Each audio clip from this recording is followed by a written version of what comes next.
When you ask for evidence that God is real, you need to understand that in order for evidence and fact to be meaningful concepts, God must already be real.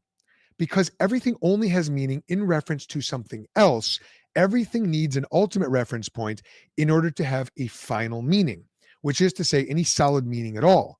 Therefore, to ask for evidence is to ask for something that only has meaning if God is real.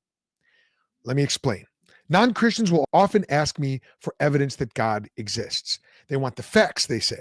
However, what I want them to understand is that facts by themselves only make sense in relation to other facts, other true facts. And all facts together ultimately only make sense in relationship to God. Why is that?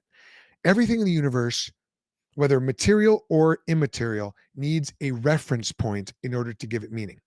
For example, let's say I told you about the number two, and I was trying to explain to you what the number two was. I would say it's a quantity, it's more than one. And when you have one and another one, you have two. But wait a minute, it's less than three. It's also more than zero. It's less than four. It's the square root of four. It is 16 divided by eight. And you see, what I would do is I would give you the number two in its relationship to the other numbers. Facts are roughly the same way. They're actually exactly the same way. Each individual fact only makes sense when it's viewed with reference to other facts.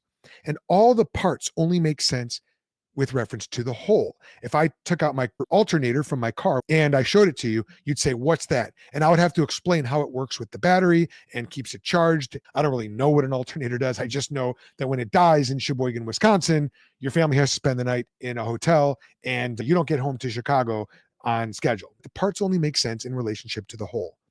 So then, since the universe, everything that exists that is not God, is just a bunch of stuff and things, then the universe itself, the world, the cosmos, if you prefer, I'm not just talking about the earth, I'm talking about everything everywhere, reality, if you will, the complete state of affairs, or I should say contingent reality, the complete state of affairs that is other than God, the whole enchilada, all of that must rely on its meaningfulness from an ultimate reference point that stands apart from and outside of itself. Just like two only makes sense with regard to 1 and 3 and the other numbers, which are outside of itself, in the same way, the whole universe also needs a relevant reference point, an ultimate reference point.